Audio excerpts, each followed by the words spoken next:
Guys, क्या आपको पता है कि डीजल इंजन का आविष्कार रुडोल्फ डीजल ने किया था? लेकिन अफसोस की बात यह है कि 1913 में रुडोल्फ डीजल ने सुसाइड कर लिया था। और सुसाइड का रीजन जान के आप लोग हैरान रह जाओगे।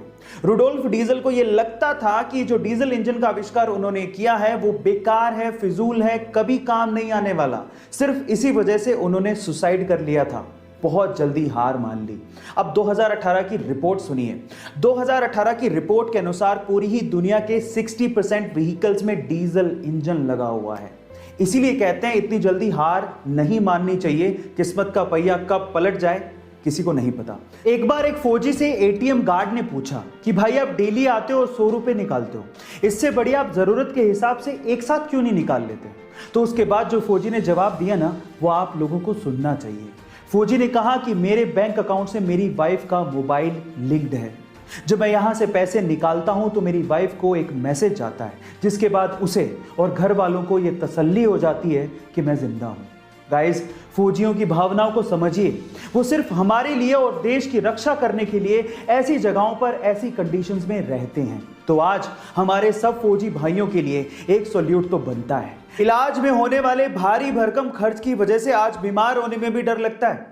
इंडिया में आज भी ऐसे लोग हैं जो कि जब तक बहुत ज्यादा बीमार नहीं हो जाते, यानी कि पानी सर के ऊपर से नहीं चला जाता, तब तक वो डॉक्टर के पास जाते ही नहीं है। और उसके पीछे की वजह है डॉक्टर की भारी भरकम फीस। लेकिन अगर मैं आपसे कहूं कि इस इंडिया में एक ऐसी डॉक्टर भी हैं जो मात्र 10 रुपए में इलाज करती हैं। जी हां गाइस, आप ठीक सुन रहे हैं, मात्र 10 रुपए में। उनका नाम है नूरी प्रवीण, डॉक्टर नूरी प्रवीण। वो आंध्र प्रदेश के कुड़पा जिले में अपना क्लिनिक चलाती है और उनका सपना है कि एक दिन वो बहुत बड़ा अस्पताल खोलें और उसमें भी मात्र 10 रुपए में चेकअप करें। गाइस, नूरी प्रवीण के इस जज्बे को मैं दिल से सलाम करता हूं। क्या आप लोगों को पता है कि कभी रेल की पटरी पे जंग क्यों नहीं लगती, जबकि रेल की पटरी हमेशा हवा से और मॉइस्चर से कांटेक्ट में रहती है? इसके पीछे का रीजन क्या है? डोंट वरी, मैं आपको बताता हूं। इसके पीछे का रीजन है उसमें यूज होने वाला मटेरियल। एक्चुअली रेल की पटरी स्टील प्लस मैंगलोय से बनाई जाती है। इसके कॉम्बिनेशन को हम लोग मैंगनीज स्टील या फिर हेड फील्ड स्टील भी कहते हैं। इसमें स्टील के साथ साथ 12% तक मैंगनीज और लगभग 1% कार्बन होता है। और इसी मिक्सचर की वजह से स्टील का ऑक्सीडेशन प्रोसेस बहुत ज्यादा स्लो हो जाता है, जिसकी वजह से पटरी पे सालों साल जंग लगती नहीं। क्या ये फैक्ट इसके पहले तक आपको पता था? और अगर नहीं पता था तो चैट सेक्शन में लिखना मत भूलिएगा। ग्वालियर के एक सैलून मालिक के घर पे जब एक बेटी पैदा हुई तो इस खुशी में उसने अपनी तीनों दुकानों पर फ्री में बाल काटने का ऐलान कर दिया। जी हां गाइस, एक बेटी के पैदा होने पर वो इतना खुश थे कि उनकी दुकान पर जो भी आया उसके बाल काटने के लिए उन्होंने एक भी पैसा उससे चार्ज नहीं किया। ऐसा करके वो ये संदेश देना चाहते थे कि समाज में अगर किसी के घर में बेटी पैदा होती है तो वो खुशियां लेके आती हैं, वो खुशियों के दिन होते हैं। इसमें उदास होने वाली क्या बात है? उत्सव मनाया जाना चाहिए। जी हां गाइस, उस ग्वालियर के सैलून मालिक की सोच को मैं दिल से सलाम करता हूं। गाइस, क्या आपको पता है कि अंटार्कटिका को रेगिस्तान यानी कि डेजर्ट कहा जाता है? अब आप लोग सोच रहे होंगे अंटार्कटिका को रेगिस्तान क्यों कहते हैं? वहां पर तो चारों तरफ बर्फ ही बर्फ है, वहां पर कौन सी पानी की कमी हो गई?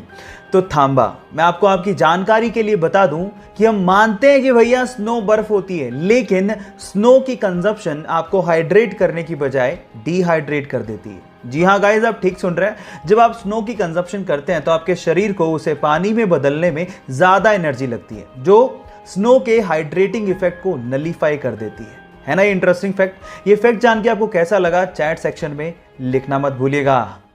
गाइस, एक जिंदा इंसान अगर पानी में तैरना नहीं जानता तो वो पानी में डूब सकता है और मर सकता है, लेकिन एक मृत शरीर अपने आप पानी में तैरने लगता है। ये कितनी अजीब सी बात है, लेकिन इसके पीछे का साइंटिफिक तर्क क्या है, जरा उसे भी जान लेते हैं। देखिए, पानी में वो चीज डूबती है जिसकी डेंसिटी या घनत्व पानी से ज्यादा होता है। जब हम जिंदा होते हैं तो हमारी बॉडी की डेंसिटी पानी की डेंसिटी से ज्यादा होती है, इस वजह से हम लोग डूबने लगते हैं।